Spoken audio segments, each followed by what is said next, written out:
Assalamualaikum, selamat sore. Selamat sore, Pak. Oke, boleh? Mau langsung atau mau nunggu nih baru berapa orang nih? Baru 8.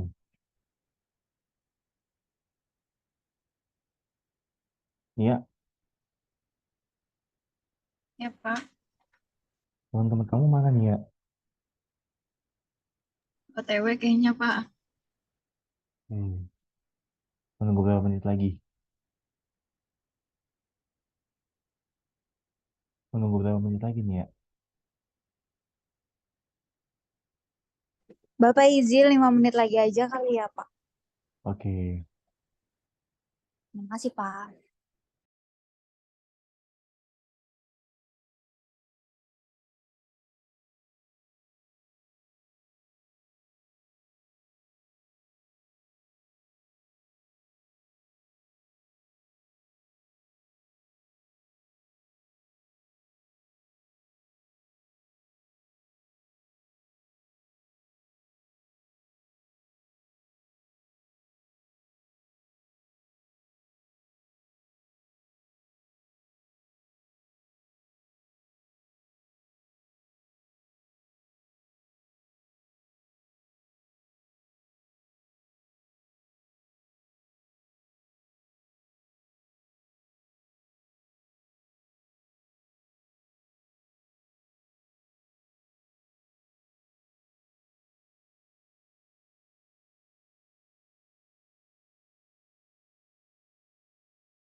Oke, boleh.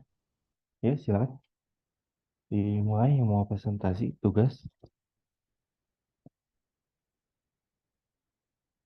Izin share screen, Pak. Iya, silakan. Boleh dimulai aja, Pak. Iya.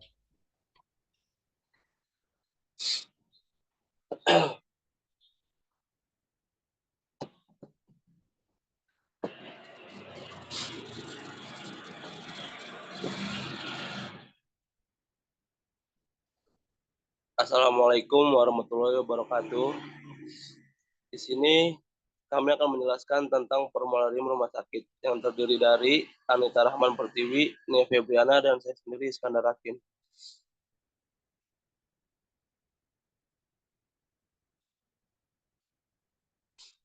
Pengertian formularium rumah sakit.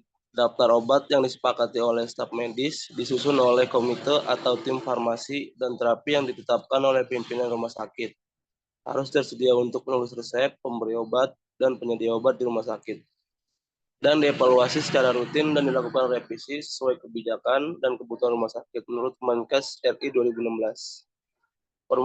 Formularium dokumen berisi kumpulan produk obat yang dipilih PFT disertai informasi tambahan penting tentang penggunaan obat tersebut, serta kebijakan dan prosedur berkaitan obat yang relevan untuk rumah sakit tersebut, yang terus-menerus direvisi agar selalu akomodatif bagi kepentingan penderita dan staf profesional pelayanan kesehatan. Berdasarkan data konsumtif, data morbiditas, serta pertimbangan. Formularium rumah sakit bermanfaat dalam kendali mutu dan kendali biaya obat yang akan memudahkan pemilihan obat yang rasional, mengurangi biaya pengobatan, dan mengoptimalkan pelayanan kepada pasien. Asas pedoman penggunaan formularium. Asas pedoman penggunaan formularium dapat digunakan sebagai pedoman bagi dokter, apoteker, perawat, dan pimpinan dalam rumah sakit dan fasilitas lain yang menggunakan sistem formularium. Yang pertama, pimpinan rumah sakit dan komite medik harus mengadakan suatu PFT multidisiplin dan menetapkan kegunaan, organisasi, fungsi, ruang lingkup, tanggung jawab, kewajiban, serta haknya. Yang kedua, sistem formularium harus didukung oleh staf medik berdasarkan rekomendasi PFT. Staf medik harus menerima asas dari sistem untuk kebutuhan rumah sakit tersebut. Yang ketiga, staf medik harus mempunyai kebijakan dan prosedur tertulis yang menguasai sistem formularium yang dikembangkan oleh PFT. Yang keempat, nama generik obat harus tertera dalam formularium. Walaupun nama dagang adalah penggunaan yang umum dalam rumah sakit, dokter harus benar-benar didorong atau dianjurkan menulis obat dengan nama generik. Yang kelima, pembatasan jumlah zat aktif dan sediaan obat yang secara rutin tersedia di IFRS dapat menghasilkan perawatan penderita yang menguntungkan dan terutama keuntungan finansial. Yang keenam, rumah sakit harus memastikan bahwa staf medik dan perawat diberitahu tentang keberadaan atau pemberlakuan sistem formularium. Berbagai prosedur yang menguasai pelaksanaan sistem formularium dan setiap perubahan dalam berbagai prosedur tersebut. Yang ketujuh, ketentuan harus dibuat untuk menilai penggunaan obat yang tidak masuk dalam formularium oleh staf medik. Yang kedelapan, apoteker harus bertanggung jawab untuk menetapkan spesifikasi mutu, kuantitas, dan sumber pasokan semua obat, bahan kimia, bahan biologik, dan sediaan farmasi yang digunakan dalam diagnosis dan pengobatan penderita. Yang kesembilan, suatu sistem formularium berdasarkan asas pedoman ini sangat penting dalam terapi obat di rumah sakit.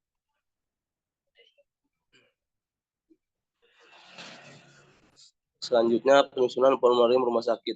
Penyusunan formularium rumah sakit selain mengacu kepada Fornas, juga mengacu pada panduan praktik klinis rumah sakit serta mempertimbangkan hasil evaluasi penggunaan obat di rumah sakit. Menurut standar akreditasi rumah sakit, formularium rumah sakit mengacu pada peraturan perundang-undangan dan didasarkan pada misi rumah sakit, kebutuhan pasien, serta jenis pelayanan yang diberikan. Pemantauan dan evaluasi formularium rumah sakit dilakukan terhadap kepatuhan penggunaan Fornas dan kepatuhan penggunaan formularium rumah sakit. Penyusun formularium rumah sakit berdasarkan kriteria yang disusun secara kolaboratif sesuai dengan peraturan perundang-undangan. Pada praktiknya, formularium Format formularium sangat bervariasi tergantung kepada interpretasi masing-masing rumah sakit. Untuk itu perlu disusun pedoman penyusun formularium rumah sakit. Selanjutnya, sistematika formularium rumah sakit. Sambutan direktur atau kepala rumah sakit. Yang kedua, kata pengantar ketua komite atau tim farmasi dan terapi. Yang ketiga, surat keputusan direktur rumah sakit tentang tim penyusun formularium rumah sakit. Yang keempat, surat pengesahan formularium rumah sakit. Yang kelima, kebijakan penggunaan obat di rumah sakit. Yang keenam, prosedur yang mendukung penggunaan formularium diantaranya tata cara menambah atau mengurangi obat dalam formularium. Yang B, tata cara penggunaan obat di luar formularium atas review komite atau tim farmasi dan terapi dan persetujuan komite atau tim medis dan direktur atau kepala rumah sakit. Yang terakhir, daftar obat yang sekurangnya memuat nama jenis obat, kekuatan sediaan, ketersediaan, rute pemberian dan perhatian atau peringatan medikos.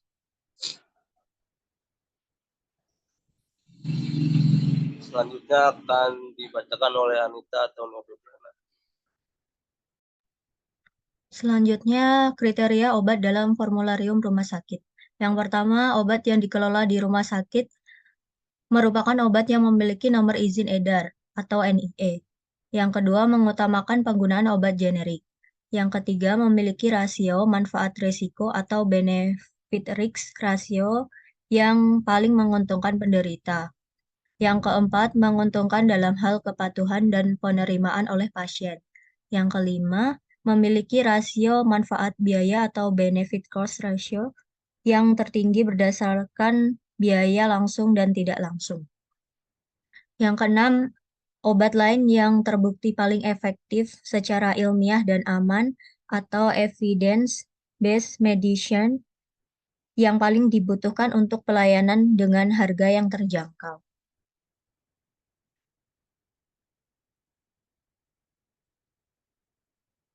Selanjutnya, penyusunan formularium rumah sakit. Yang pertama, meminta usulan obat dari masing-masing kelompok atau staf medik KSM dengan berdasarkan pada panduan praktik klinis atau PPK dan clinical pathway. Yang kedua, memuat rekapitulasi usulan obat dari masing-masing KSM berdasarkan standar terapi atau standar pelayanan medik. Ketiga, mengelompokkan usulan obat berdasarkan kelas terapi. Keempat, membahas usulan tersebut dalam rapat komite atau tim farmasi dan terapi. Jika diperlukan, dapat meminta masukan dari pakar. Yang kelima, mengembalikan rancangan hasil pembahasan komite atau tim farmasi dan terapi, dikembalikan ke masing-masing staf medik fungsional atau SMF untuk mendapatkan umpan balik. Yang keenam, membahas hasil umpan balik dari masing-masing SMF untuk mendapatkan obat yang rasional dan cost efektif. Yang ketujuh, menyusun usulan daftar obat yang masuk ke dalam formularium rumah sakit. 8. Menyusun usulan kebijakan penggunaan obat. 9. Penetapan formularium rumah sakit oleh direktur. 10. Melakukan edukasi mengenai formularium rumah sakit kepada seluruh tenaga kesehatan rumah sakit. 11. Melakukan monitoring dan evaluasi kepatuhan. Revisi formularium rumah sakit.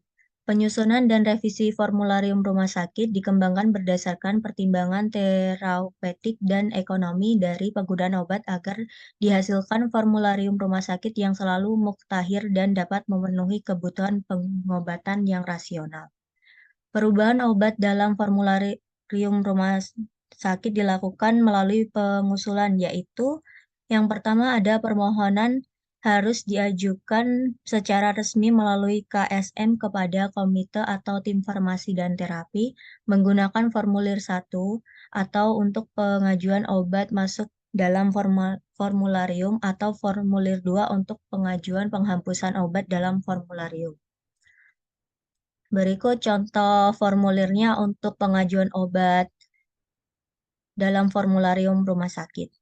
Permohonan penambahan obat yang akan dimasukkan dalam formularium rumah sakit yang diajukan setidaknya memuat informasi yaitu mekanisme farmakologi obat dan indikasi yang dianjurkan. Alasan mengapa obat yang dianjurkan lebih baik daripada yang sudah ada di dalam formularium. Yang ketiga, bukti ilmiah dari pustaka yang mendukung perlunya obat dimasukkan ke dalam formularium tersebut. Yang kedua, ini ada formulir pengajuan penghapusan obat dalam formularium. Kriteria penghapusan obat dari formularium yaitu pertama, ada obat tidak beredar lagi di pasaran. Yang kedua, obat tidak ada yang menggunakan lagi. Ketiga, sudah ada obat baru yang lebih cost efektif. Yang keempat, obat yang setelah dievaluasi memiliki resiko lebih tinggi dibandingkan manfaatnya. Yang kelima, berdasarkan hasil pembahasan oleh komite atau tim farmasi dan terapi. Yang keenam, terdapat obat lain yang memiliki efikasi yang lebih baik dan atau efek samping yang lebih ringan. Ketujuh, ada masa berlaku NIE telah habis dan tidak diperpanjang oleh industri farmasi. Berikutnya ada kebijakan penggunaan. Formularium harus dapat dipahami dan digunakan oleh seluruh tenaga medis dalam menuliskan resep serta tenaga kefarmasian dalam pelayanan kefarmasian. Direktur atau kepala rumah sakit harus membuat kebijakan penggunaan obat di rumah sakit yang tercantum dalam formularium rumah sakit meliputi yang pertama, restriksi atau batasan dimaksud terkait dengan kewenangan penulisan resep, serta ketentuan lain yang diperlukan untuk peresepan obat yang rasional, antara lain dosis, jenis dan jumlah maksimal obat, lama penggunaan, dan dokter penulis resep. Selanjutnya bisa dilanjutkan oleh Nia Febriana.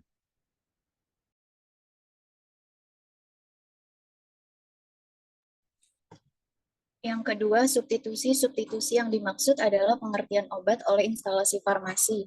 Ada dua jenis substitusi yang dapat diberikan kewenangannya kepada instalasi farmasi, yaitu yang pertama ada substitusi generik pengganti obat dalam resep dengan sediaan lain yang terdapat di formularium yang memiliki zat aktif sama.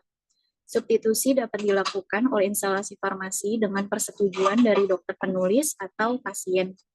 Yang kedua, substitusi terapeutik penggantian obat dalam resep dengan sediaan lain yang zat aktifnya berbeda, namun dalam kelas terapi yang sama. Substitusi jenis ini dapat dilakukan oleh instalasi farmasi dengan terlebih dahulu meminta persetujuan dokter.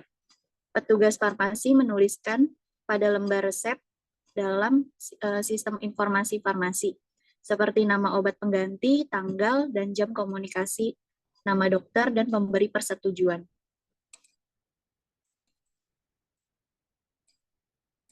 Penggunaan obat di luar formularium rumah sakit.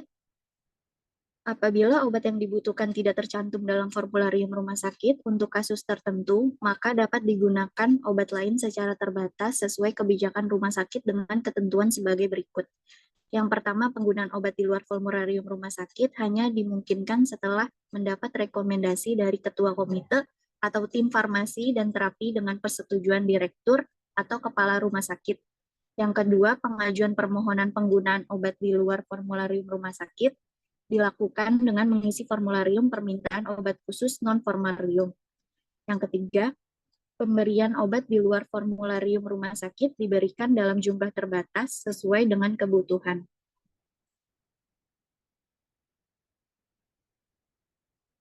Pemantau dan evaluasi. Hasil pemantauan dan evaluasi dilaporkan kepada komite atau tim farmasi dan terapi sebagai bahan untuk melakukan kajian formularium rumah sakit. Yang pertama, presentasi kesesuaian penggunaan obat di rumah sakit dengan formularium rumah sakit. Pengambilan sampling itu dengan rumus bila jumlah pasien kurang dari 50 pasien per bulan, maka minimal sampel 50 lembar resep. Contohnya, jumlah pasien dalam satu bulan 150 orang. Dalam 50 lembar resep yang disampling, jumlah item obat yang diresepkan sesuai dengan formularium rumah sakit adalah 100 item. Dan jumlah total obat yang diresepkan adalah 102 item. Maka perhitungan persentase kesesuaian penggunaan obat di rumah sakit dengan formularium rumah sakit adalah sebagai berikut. Berarti contohnya jumlah item obat yang diresepkan sesuai dengan formularium rumah sakit dikali 100% dibagi jumlah total item obat yang diresepkan. Yang kedua, presentase kesesuaian ketersediaan obat di rumah sakit dengan formularium rumah sakit dapat dihitung dengan rumus sebagai berikut. Contohnya, jumlah item obat di rumah sakit yang sesuai dengan formularium rumah sakit adalah 160 item. Jumlah item obat yang tersedia di rumah sakit adalah 200 item. Maka perhitungan persentase kesesuaian ketersediaan obat di rumah sakit dengan formularium rumah sakit adalah jumlah item obat rumah sakit sesuai dengan formularium rumah sakit dikali 100% dibagi jumlah item obat yang tersedia di rumah sakit.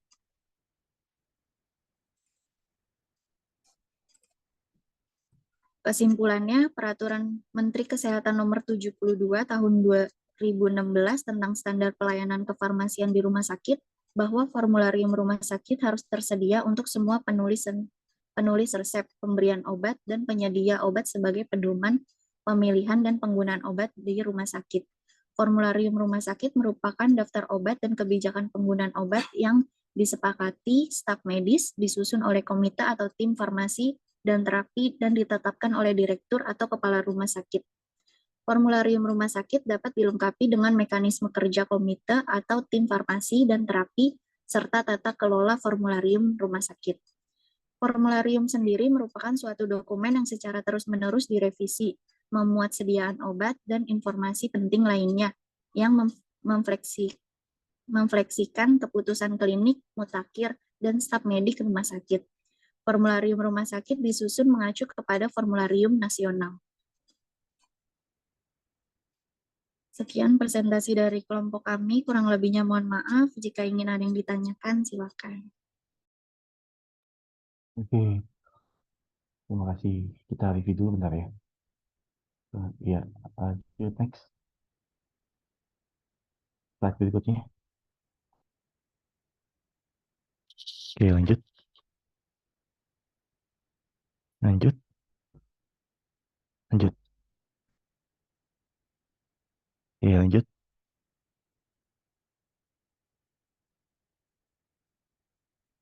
Nah, itu yang di slide 5. Coba kamu buka deh, slide 5. Penyusunan formularium rumah sakit. Nah, itu komponennya apa aja? Pada saat proses penyusunan, apa yang perlu dipersiapkan atau komponen-komponen apa aja yang perlu dipersiapkan? Ada nggak?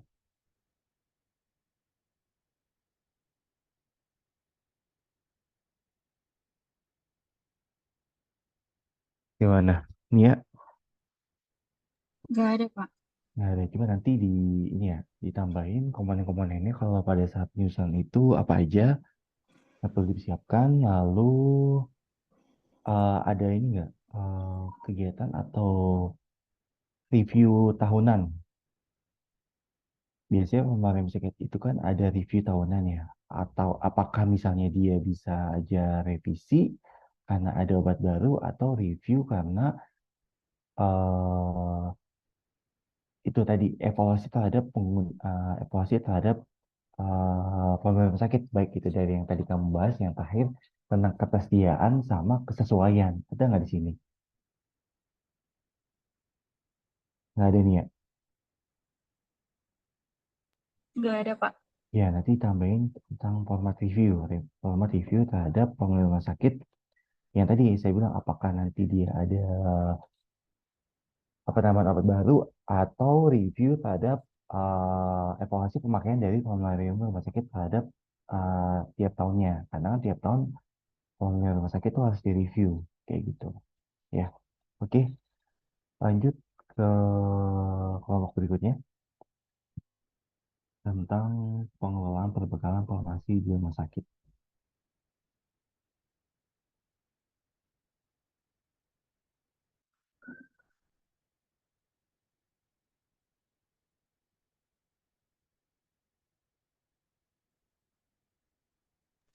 Bismillahirrahmanirrahim. Bapak saya mulai ya, Pak. Assalamualaikum warahmatullahi wabarakatuh. Selamat sore semuanya. Di sini saya dan teman-teman saya akan menjelaskan tentang pengelolaan perbekalan farmasi di rumah sakit.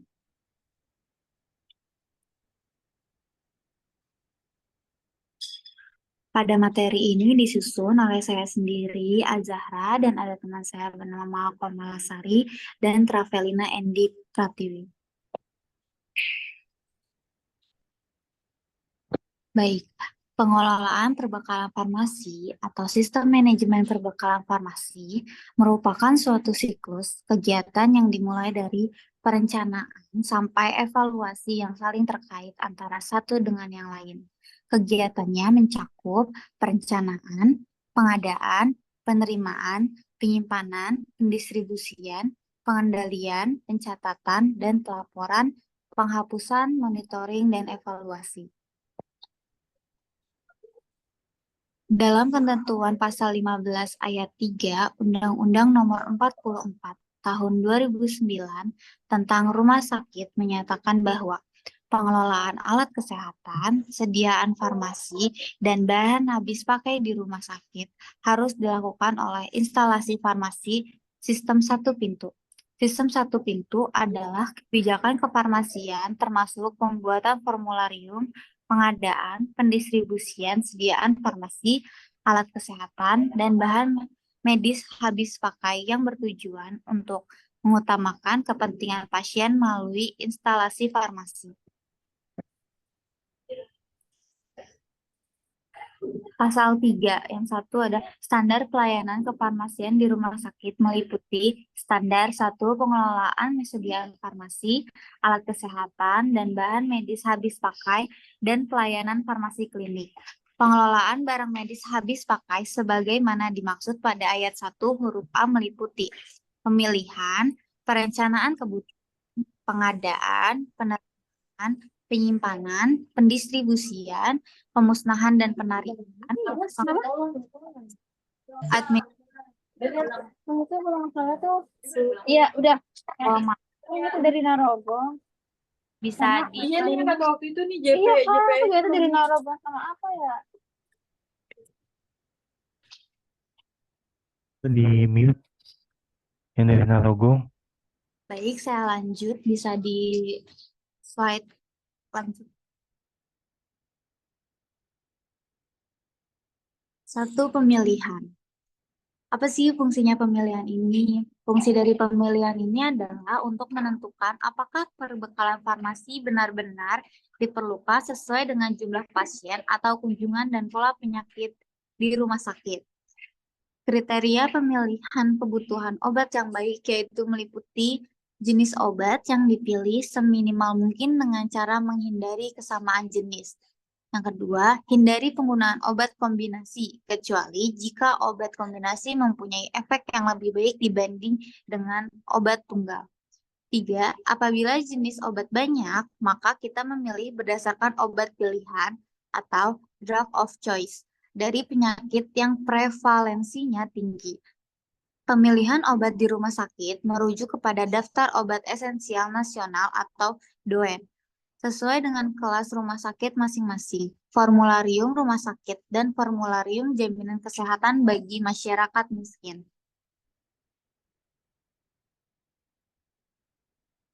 Tahapan penyusunan formularium rumah sakit yang pertama ada membuat rekapitulasi usulan obat dari masing-masing staf medik fungsional. Yang kedua, mengelompokkan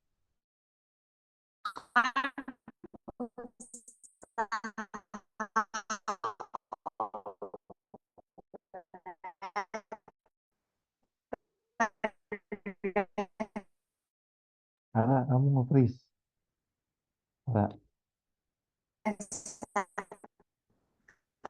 Ara, Ara, kamu nge-freeze nggak? strateginya. Yang ketiga, membahas Nah, nge-freeze, kamu nge-freeze.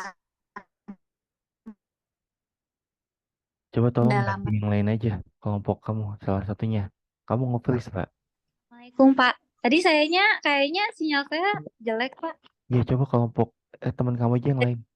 Oh iya Anita, sama. atau enggak? Yang ketiga. Iya. Oh yang ketiga. Saya lanjut dulu aja ya Pak. Abisin ini dulu. Yang Mari. keempat. Nge-freeze visualnya. Ini masih nge-freeze Pak. Ini masih nge-freeze. Udah enggak. Oh, udah enggak. Saya udah pindah posisi soalnya, Pak. Saya lanjut nomor 3 lagi ya, Pak. Yang ketiga, membahas usulan dalam rapat tim farmasi dan terapi TFT. Yang keempat, mengembalikan rancangan hasil pembahasan tim farmasi dan terapi. Kelima, membahas hasil umpan balik masing-masing staf medik fungsional. Yang keenam, menerapkan daftar obat yang masuk ke dalam formulasi rumah sakit.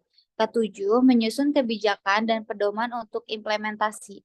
Kedelapan, melakukan edukasi mengenai formularium rumah sakit kepada staf dan melakukan monitoring.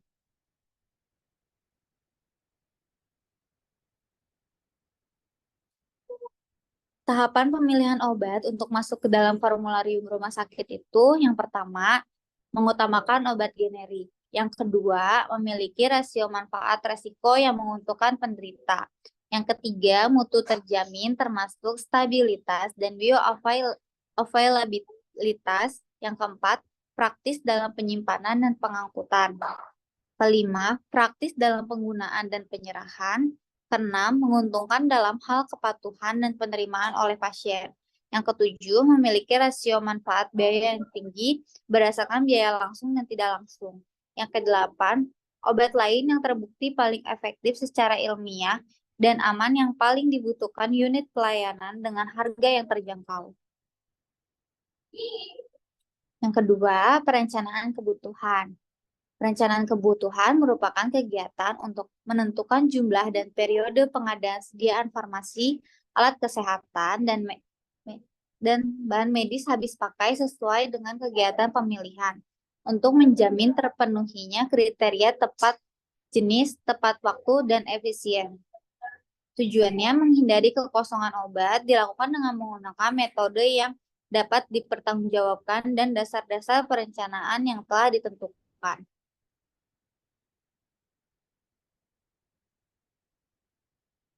Metode perencanaan yang pertama konsumsi, kedua epidemiologi, yang ketiga kombinasi. Metode perencanaan harus mempertimbangkan 1. Anggaran yang tersedia, 2. Penetapan prioritas, 3. Sisa persediaan, 4. Data pemakaian periode yang lalu, 5. Waktu tunggu pemesanan, ke-6. Rencana pengembangan.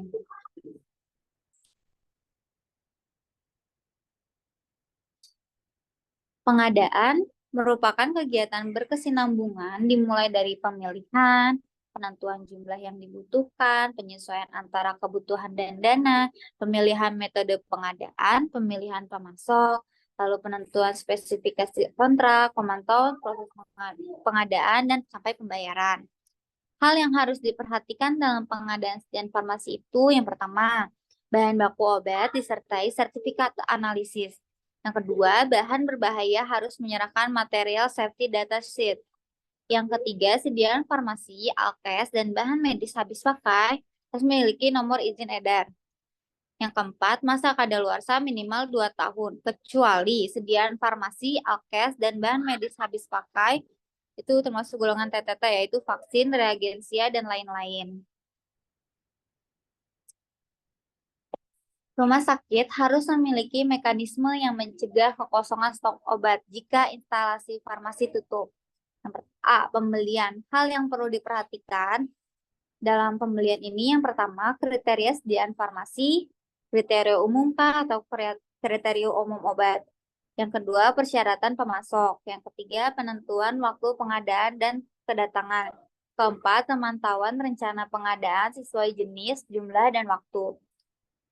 Kedua, produksi sediaan farmasi atau IVRS dapat memproduksi sediaan tertentu jika pertama, sediaan farmasi tidak ada di pasaran. Kedua, sediaan farmasi lebih mudah jika diproduksi sendiri. Ketiga, sediaan farmasi dengan formula khusus. Keempat, sediaan farmasi dengan kemasan lebih kecil atau di packaging. Kelima, sediaan farmasi untuk penelitian. Keenam, sediaan farmasi yang tidak stabil dalam penyimpanan, dibuat baru. Sumbangan atau dropping atau hibah. IVRS harus melakukan pencatatan dan pelaporan. Seluruh kegiatan penerimaan disertai dokumen administrasi yang lengkap dan jelas harus sesuai dengan kebutuhan pasien rumah sakit IVRS. Memberikan rekomendasi ke pimpinan rumah sakit menolak atau mengembalikan. Saya selanjutnya akan dijelaskan oleh teman saya yang bernama Komalasari. Dipersilahkan.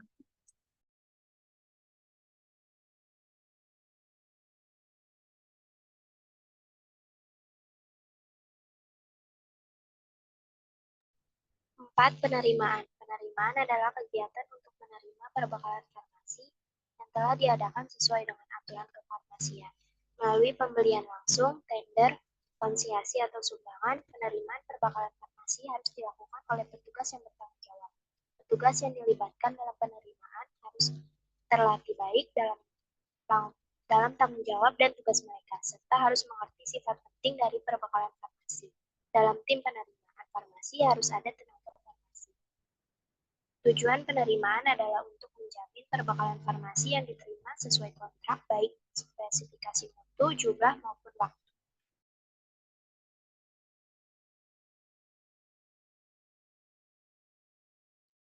5. Penyimpanan. Penyimpanan adalah suatu kegiatan menyimpan dan memelihara dengan cara menempatkan perbekalan farmasi yang diterima pada tempat yang dinilai aman dari pencurian serta gangguan fisik yang dapat merusak mutu obat. Tujuan penyimpanan adalah yang pertama memelihara mutu sediaan farmasi, yang kedua menghindari penggunaan yang tidak bertanggung jawab, yang ketiga menjaga ketersediaan, yang keempat memudahkan pencarian dan pengawasan. Perbekalan farmasi disimpan di gudang, kemudian disusun secara alfabetis dengan sebelumnya, mengisi kartu stok yang meliputi tanggal, pemasukan obat, nomor dokumen, jumlah barang, sisa, nomor batch, tanggal ED, dan barang.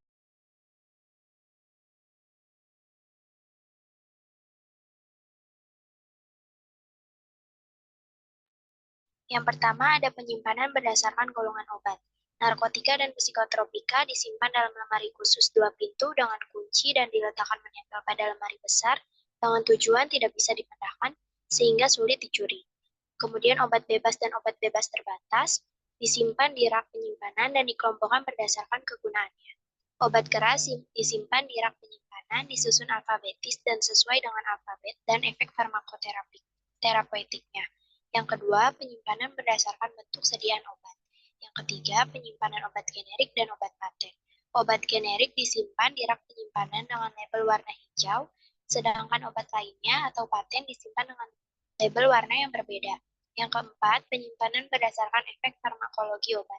Dibagi menjadi obat golongan antibiotik, kardiovaskular, sistem saraf pusat, endokrin, hormon, pencernaan, muskuloskeletal, pernafasan, anti alergi, kontrasepsi, vitamin, dan suplemen.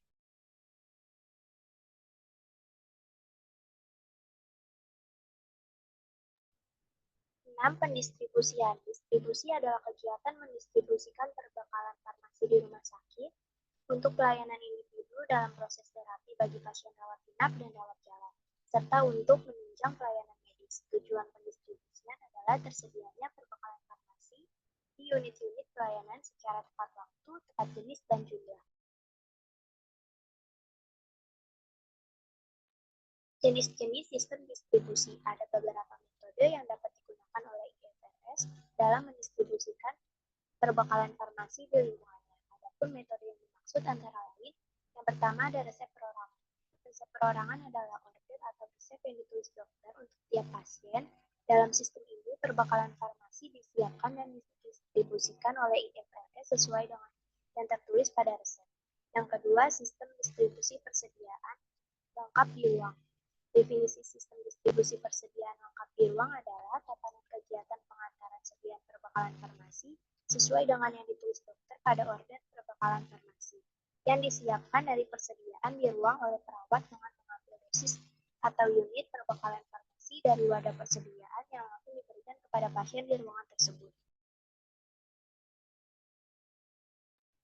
Yang ketiga ada sistem distribusi dosis unit atau unit dosis dispensing atau UDD. Definisi perbekalan farmasi dosis unit adalah perbekalan farmasi yang diorder oleh dokter untuk pasien terdiri atas satu atau beberapa jenis perbekalan farmasi yang masing-masing dalam kemasan dosis unit tunggal dalam jumlah persediaan cukup untuk suatu waktu tertentu.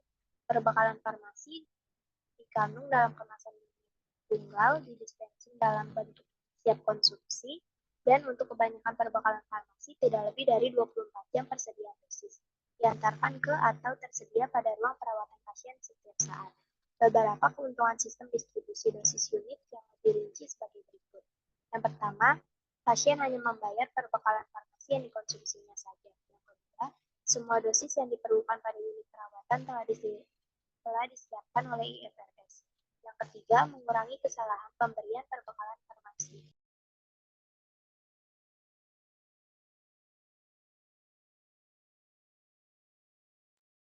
Yang keempat, sistem distribusi kombinasi. Definisinya adalah sistem distribusi yang menerapkan sistem distribusi resep atau order individual. Sentralisasi juga menerapkan distribusi persediaan di ruangan yang terbatas. Perbekalan farmasi yang disediakan di ruangan adalah perbekalan farmasi yang diperlukan oleh banyak penderita. Setiap hari diperlukan dan biasanya adalah perbekalan farmasi yang harganya murah, mencakup perbekalan farmasi berupa resep atau perbekalan farmasi bebas. Keuntungan sistem distribusi kombinasi yaitu yang pertama, semua resep atau order perorangan dikaji langsung oleh apoteker.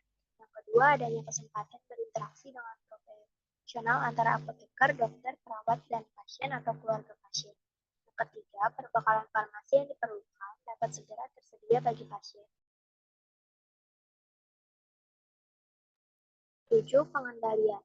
Pengendalian persediaan adalah suatu kegiatan untuk memastikan tercapainya sasaran yang diinginkan sesuai dengan strategi dan program yang telah ditetapkan, sehingga tidak terjadi kelebihan dan kekurangan atau kekosongan obat di unit-unit pelayanan. Kegiatan pengendalian mencakup 1. Memperkirakan atau menghitung pemakaian rata-rata periode tertentu. Jumlah stok ini disebut stok kerja. Yang kedua, menentukan stok optimum adalah stok obat yang diserahkan kepada unit pelayanan agar tidak mengalami kekurangan atau kekosongan. Yang ketiga, menentukan waktu tunggu atau lead time adalah waktu yang diperlukan dari mulai pemesanan sampai obat diterima.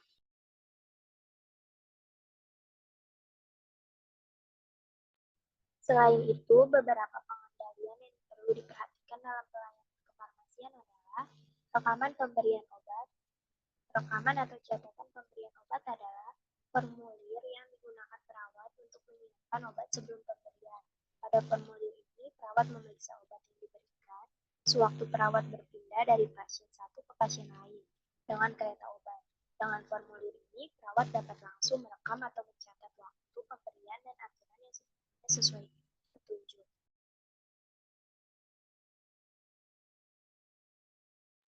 Yang kedelapan, pemusnahan dan penarikan. Pemusnahan dan penarikan sediaan farmasi, alat kesehatan, dan bahan medis habis pakai. Pemusnahan dan penarikan sediaan farmasi, alat kesehatan yang tidak dapat digunakan harus dilakukan dengan cara yang sesuai dengan ketentuan peraturan perundang-undangan yang berlaku. Penarikan sediaan farmasi yang tidak memenuhi standar ketentuan peraturan perundang-undangan dilakukan oleh pemilik izin edar berdasarkan perintah penarikan oleh Badan POM atau berdasarkan inisiasi sukarela oleh pemilik izin edar, dengan tetap memberikan laporan kepada Kepala Badan POM.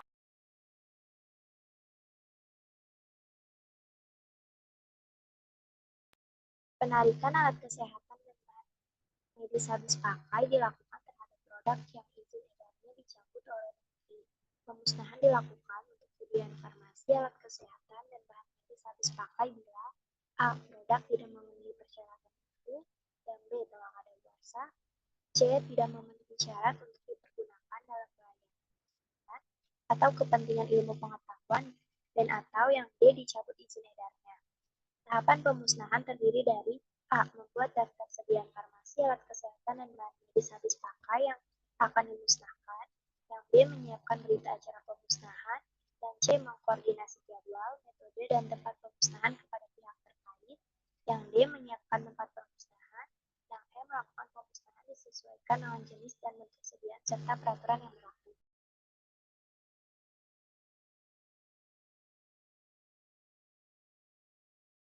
Selanjutnya akan dilanjutkan oleh Kak Ravelina. Yang ke-9, administrasi. Administrasi harus dilakukan secara tertib dan berkesinambungan untuk memudahkan penelusuran kegiatan yang sudah berlaku. Kegiatan administrasi terdiri dari yang A. Pencatatan dan pelaporan. Pencatatan dan pelaporan terhadap kegiatan pengelolaan sediaan farmasi, alat kesehatan, dan bahan medis habis pakai yang meliputi perencanaan kebutuhan, pengadaan, penerimaan, pendistribusian, pengendalian persediaan, pengembalian, pemusnahan, dan penarikan sediaan farmasi. Alat kesehatan dan bahan medis habis pakai. Pelaporan dibuat secara periodik yang dilakukan instalasi farmasi dalam periode waktu tertentu, atau bulanan, triwulan, semester, atau per tahun. Jenis-jenis pelaporan yang dibuat menyesuaikan dengan peraturan yang berlaku. Pencatatan dilakukan untuk, yang pertama, persyaratan Kementerian Kesehatan atau BPOM, yang kedua, dasar akreditasi rumah sakit, yang ketiga, dasar audit rumah sakit, yang keempat, dokumentasi farmasi.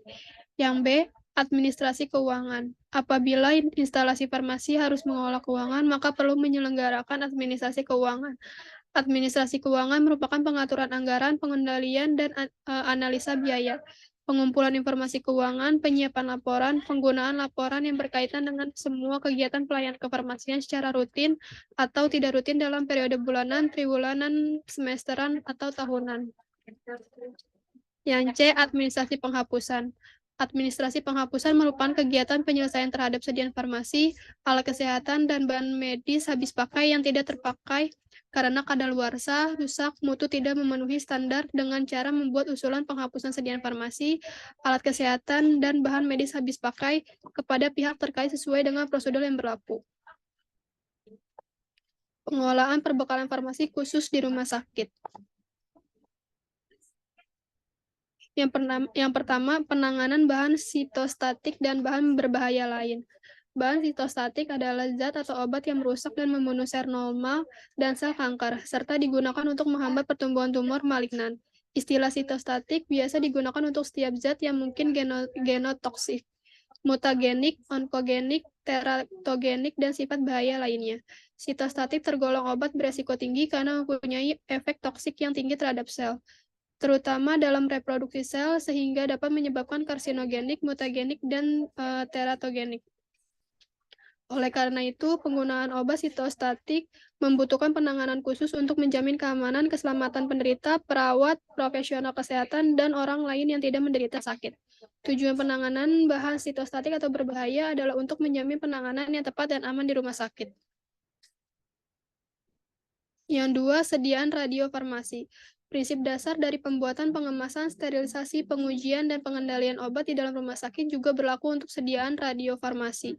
IFRS pada dasarnya tidak terlibat langsung dalam penanganan sediaan radiofarmasi.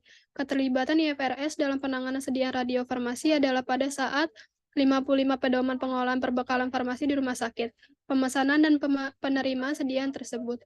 Setelah sediaan tiba di IFRS, maka sediaan tersebut langsung dikelola oleh bagian radionuklir di masing-masing rumah sakit.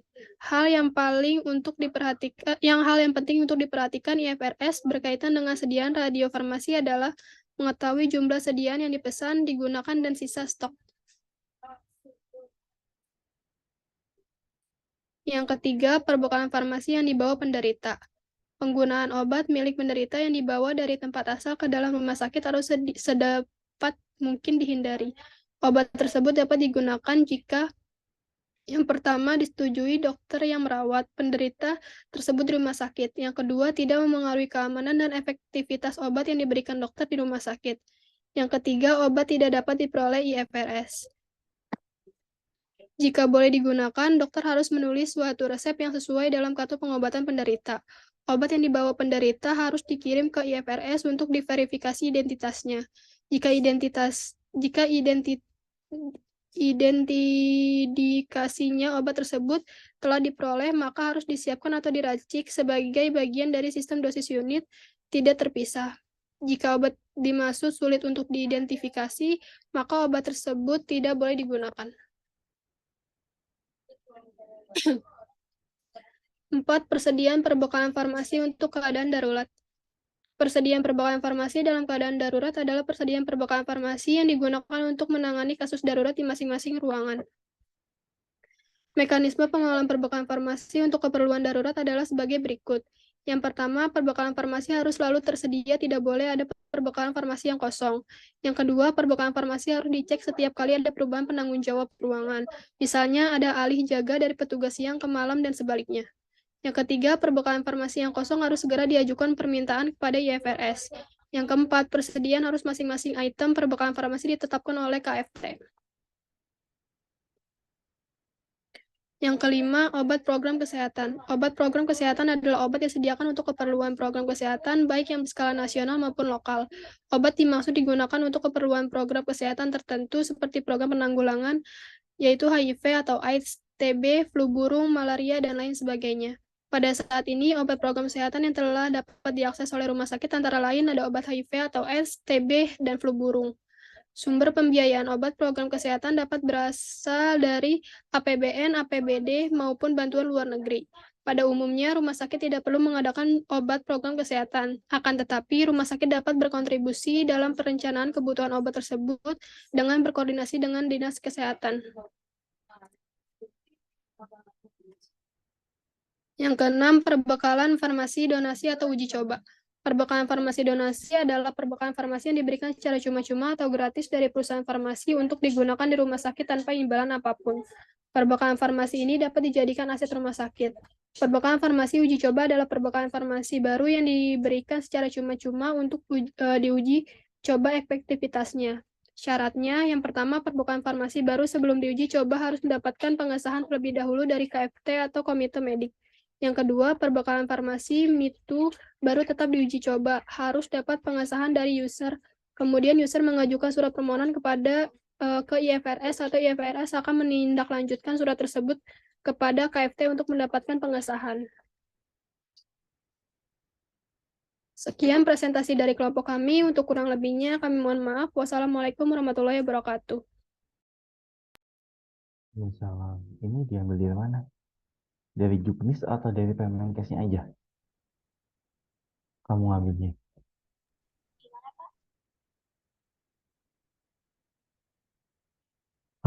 Ara, malah ini ngambilnya dari petunjuk teknisnya atau Permenkesnya?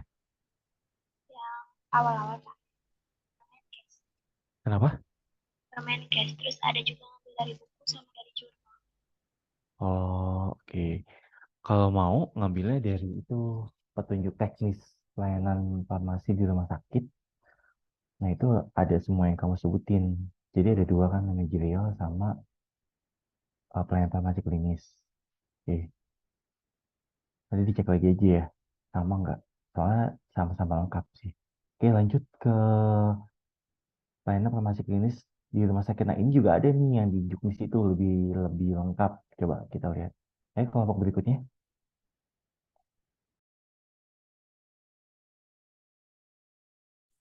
Bapak, saya izin share screen ya, Pak.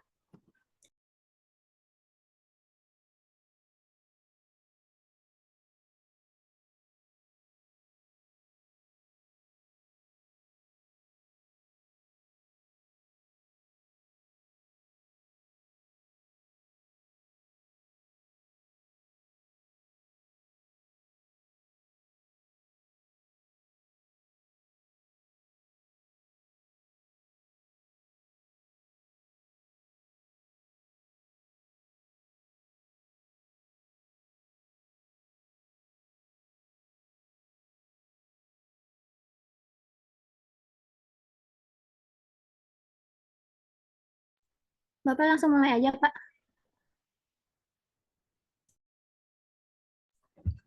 Assalamualaikum warahmatullahi wabarakatuh. Kami dari kelompok 6 akan mempresentasikan materi teori umum dan khusus tentang pelayanan farmasi klinis di rumah sakit yang beranggotakan Ayodia, saya sendiri Ananda Sela, dan Septi Berta.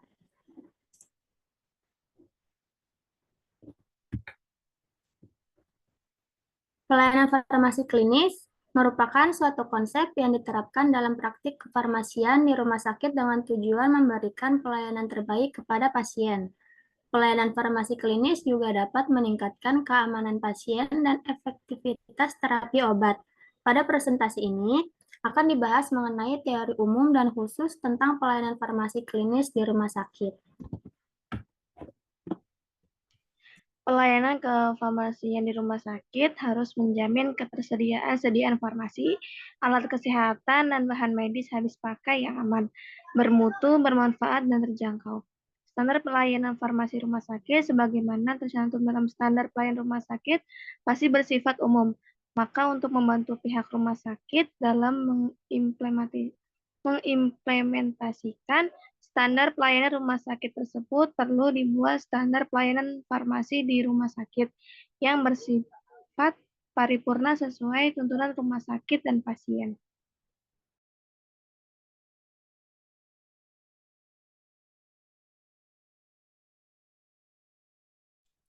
Teori umum tentang pelayanan farmasi klinis di rumah sakit. Pada teori umum tentang pelayanan farmasi klinis di rumah sakit, terdapat beberapa hal yang perlu diperhatikan, antara lain, yang pertama, tim pelayanan farmasi klinis di rumah sakit harus terdiri dari apoteker dan teknisi farmasi yang memiliki kualifikasi dan kompetensi yang memadai. Yang kedua, pelayanan farmasi klinis harus didasarkan pada bukti ilmiah dan pedoman praktik yang berlaku. Yang ketiga, pelayanan farmasi klinis harus dilakukan secara terintegrasi dengan tim medis lainnya untuk memberikan pelayanan yang holistik dan terkoordinasi. Khusus tentang pelayanan farmasi klinis di rumah sakit, terdapat beberapa aspek yang perlu diperhatikan, antara lain, yang pertama, evaluasi obat secara sistematis dan berkala terdapat pasien yang membutuhkan terapi obat. Yang kedua, identifikasi dan penyelesaian masalah terapi obat yang terjadi pada pasien. Yang ketiga, pendidikan pasien dan keluarga tentang obat dan penggunaan yang tepat. Yang keempat, kolaborasi dengan tim medis lainnya dalam mengoptimalkan terapi obat.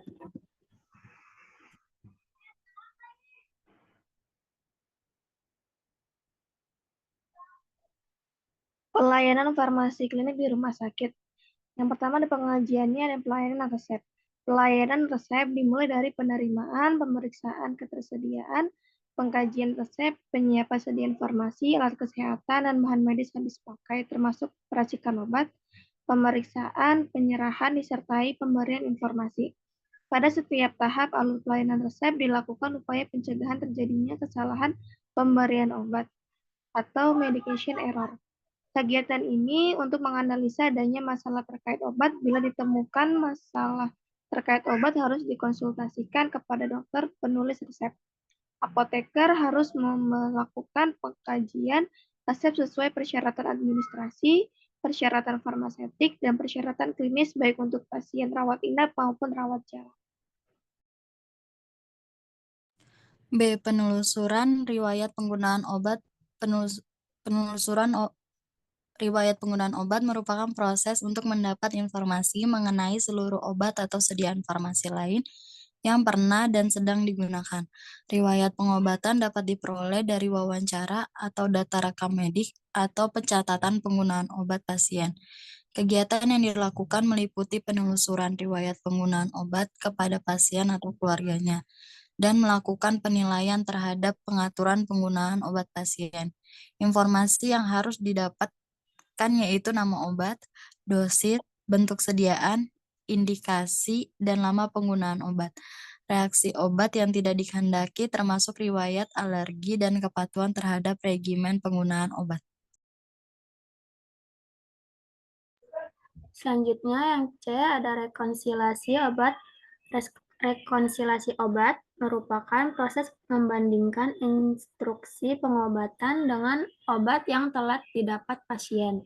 Rekonsiliasi dilakukan untuk mencegah terjadinya kesalahan obat atau medication error, seperti obat tidak diberikan, duplikasi, kesalahan dosis, atau interaksi obat. Kesalahan obat rentan terjadi pada pemindahan pasien dari satu rumah sakit ke rumah sakit lain, antar ruang perawatan, serta pada pasien yang keluar dari rumah sakit ke layanan kesehatan primer dan sebaliknya.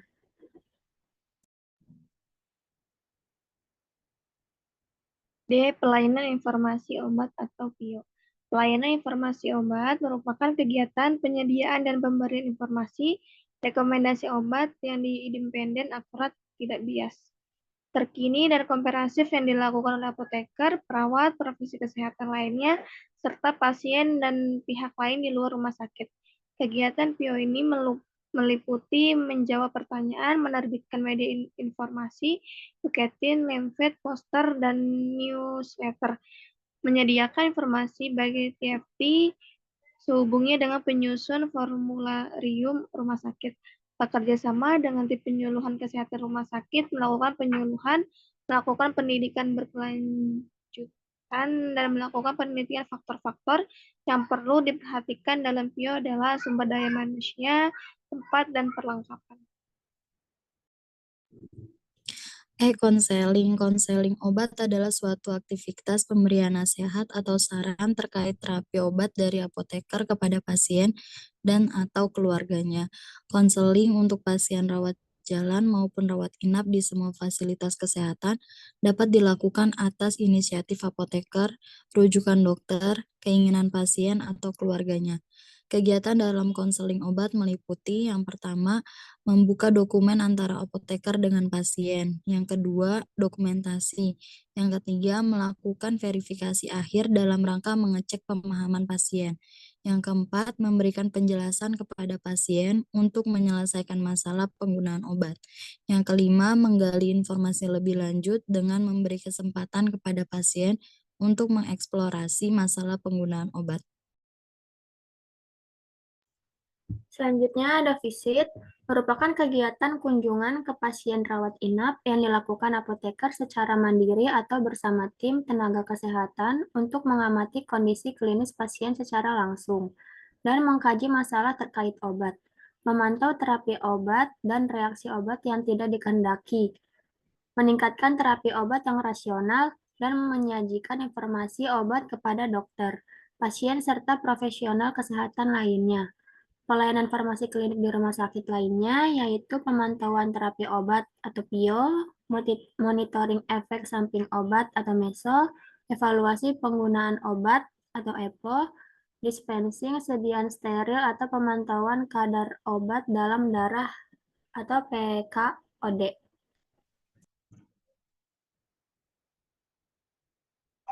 Selanjutnya ada tujuan pelayanan farmasi klinis di rumah sakit. Yang pertama, melakukan pelayanan farmasi yang optimal baik dalam keadaan gawat darurat sesuai dengan keadaan pasien maupun fasilitas yang tersedia. Yang kedua, menyelenggarakan kegiatan pelayanan profesional berdasarkan prosedur kefarmasian dan etik profesi. Yang ketiga, ada melaksanakan KI atau komunikasi informasi dan edukasi mengenai obat. Yang keempat, ada menjalankan pengawasan obat berdasarkan aturan-aturan yang berlaku. Yang kelima, melakukan dan memberikan pelayanan bermutu melalui analisa, telaah, evaluasi pelayanan. Yang keenam, mengawasi dan memberikan pelayanan bermutu melalui analisa, telaah, evaluasi pelayanan. Yang ketujuh, mengadakan penelitian di bidang farmasi dan peningkatan metode.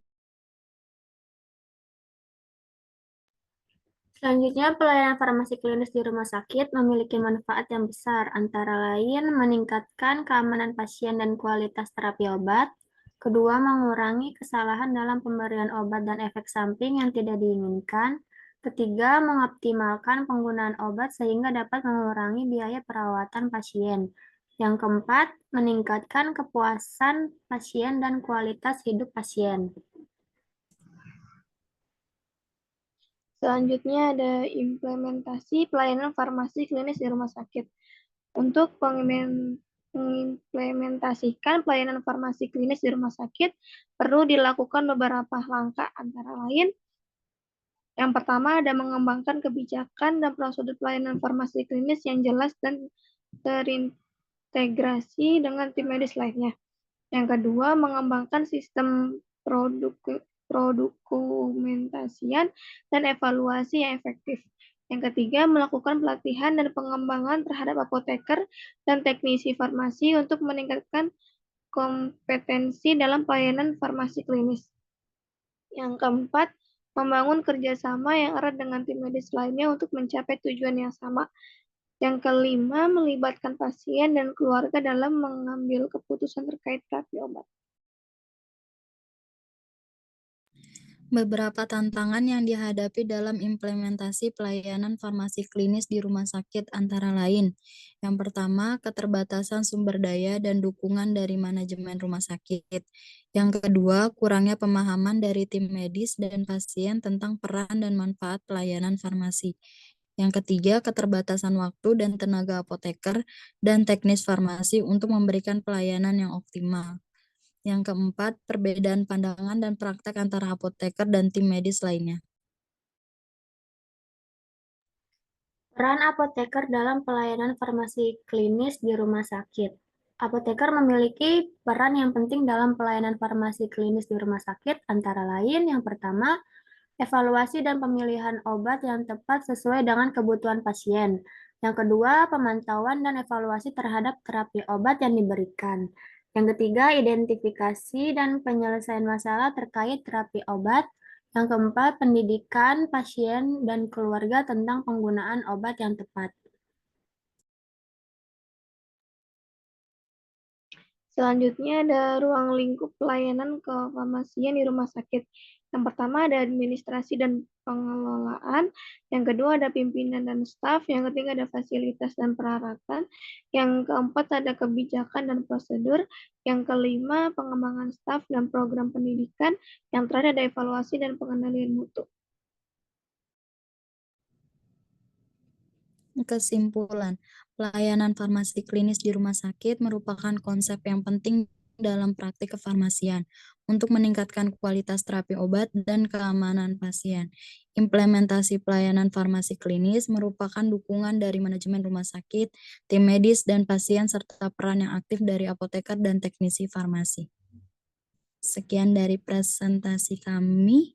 Mohon maaf jika ada salah kata. Terima kasih.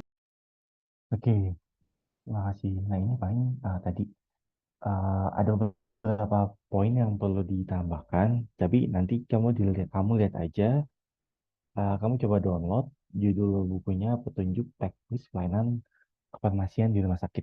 Nah, itu nanti buat melengkapin revisi kamu yang tentang standar pelayanan farmasi klinis di rumah sakit, gitu ya. Baik, Pak. Oke. Ada pertanyaan soal review revisinya? Nggak ada? Cukup? Nggak ada pertanyaan? Oke. Pak, Mau Ya. naik? Ya. Ini nanti kalau udah direvisi dikirim email lagi, Pak. Ya, kirim email. Jadi kamu revisi dalam bentuk PPT-nya direvisi sama makalahnya. Baik, Pak. Nia mana Nia? Iya, Pak. Nia tadi udah jelas ya, Nia? Iya, Pak. Oke. Saya sudah input absen semuanya. Kalau memang tidak ada pertanyaan, kelas saya tutup. Saya mengucapkan terima kasih. Mohon maaf sebelum-sudahnya. Selamat sore. Wassalamualaikum warahmatullahi wabarakatuh. Sore, Pak. Terima kasih, Pak.